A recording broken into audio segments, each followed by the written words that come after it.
ब्रह्मांड का सबसे बड़ा ग्रह या प्लैनेट अभी तक नहीं पाया गया है, क्योंकि ब्रह्मांड के अनगिनत तारे, गैस धब्बे और अन्य संरचनाएं अभ्यंतरित हैं जिन्हें अभी तक हमने इन्वेस्टिगेट नहीं किया है। हालांकि हमारे सौरमंडल में सूर्य के चारों ओर कई बड़े ग्रह हैं, जिनमें से एक है गैस गायंट जुपिटर। जुपिटर का विशाल आकार और महत्वपूर्ण भूमिका सौरमंडल में खेलने के लिए इसे सबसे बड़ा ग्रह माना जाता है। जुपिटर का वजन अपनी धरती के वजन से 318 गुना अधिक है। जुपिटर का व्यास हमारी धरती के व्यास से 11 गुना अधिक है। इसके अतिरिक्त कुछ अन्य सितारों के चारों ओर भी बड़े ग्रह पाए जाते हैं, जैसे क्रोनोस, यूरेनस, नेपच्यून और सैटर्न, लेकिन इनमें से कोई भी जुपिटर के आकार से बड्डेदा नहीं है।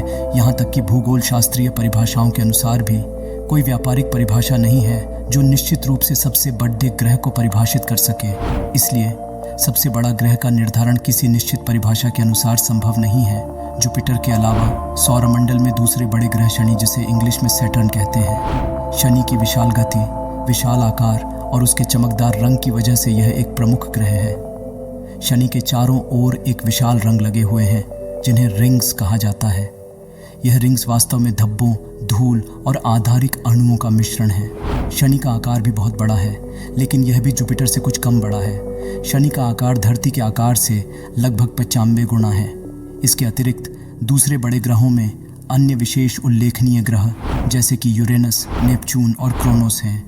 इन ग्रहों का भी आकार बहुत बड़ा होता है, लेकिन यह जुपिटर या शनि जितना बड़ा नहीं है। इन सभी ग्रहों में से कोई एक ही ग्रह को सबसे बड़ा घोषित नहीं किया जा सकता है, क्योंकि इनकी आकृति, आकार और वजन में भिन्नता है। यह निर्धारण आधारित होता है कि किस परिपथ में आप सबसे बड़ा को परिभाषित कर रहे हैं।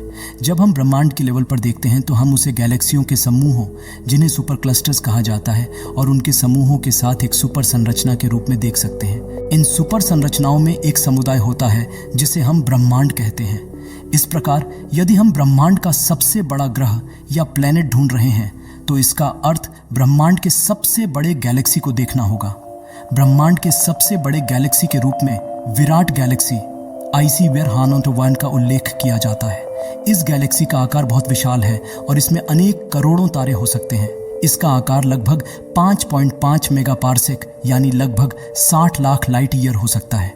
इस तरह ब्रह्मांड के सबसे बड़े ग्रह का नाम ब्रह्मांड के सबसे बड़े गैलेक्सी के रूप में किया जा सकता है। जुपिटर एक गैस गायंट है और इसकी कई विशेषताएं हैं जो इसे अन्य ग्रहों से अलग बनाती हैं, जैसे कि size and mass. Jupiter gas giant है और इसका मास धरती के मास से करीब 11 गुना है। इसका वजन भी धरती के वजन के करीब 318 गुना है।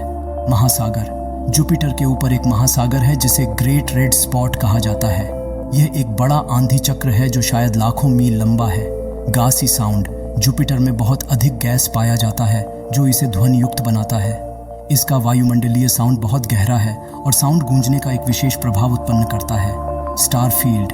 जुपिटर के चारों ओर कई चंद्रकांत और तारा क्षेत्र होते हैं। ये इसका एक महत्वपूर्ण विशेषता है जो अन्य ग्रहों से अलग है। ग्रहण और उपग्रह। जुपिटर के कई ग्रहण और उपग्रह हैं, जैसे गैनीमीड्स और कैलिस्टो, जो इसकी वैज्ञानिक अध्ययन के लिए रोचक विषय हैं। Cyclonic winds. जुपिटर के वायुमंडल में शक्तिशाली हवाएं होती हैं जिनमें हाई स्पीड जलवायु उत्पन्न होती है। ये हवाएं वृद्धि और अपचन की विभिन्न रेखाओं में बहती हैं और जुपिटर के महासागर के चारों ओर उत्पन्न होती हैं। गर्मी और दबाव। जुपिटर पर गर्मी और दबाव बहुत अधिक होता है, जो अन्य ग्रहों की तुलना में बहुत अधिक होता है। इसके निकटतम परत धातु या पातला परत है जो इसे अदृश्य बनाता है। अधिक प्राचीन ग्रह। जुपिटर सौरमंडल का सबसे प्राचीन ग्रह माना जाता है और इसलिए इसका अध्ययन हमें सौर प्रणाली के विकास के बारे में जानकारी देता है। जुपिटर का एक दिन लगभग धरती के 9 दिनों के बराबर है। यह इसके तेज घूमने के कारण होता है। ये विशेषताएं जुपिटर को ब्रह्मांड में एक अनूठा और रोचक ग्रह बनाती हैं। इन विशेषताओं के संयोजन में जुपिटर एक बहुत ही रोचक और महत्वपूर्ण ग्रह है, जिसका अध्ययन हमें सौरमंडल के समझने में मदद करता है। मुझे उम्मीद है कि आपको ये वीडियो पसंद आया होगा। ऐसे ही इंटरेस्टिंग जानकारी के लिए हमारे चैनल मिस्टीरियस फैक्ट्स को सब्सक्राइब करें। धन्यवाद।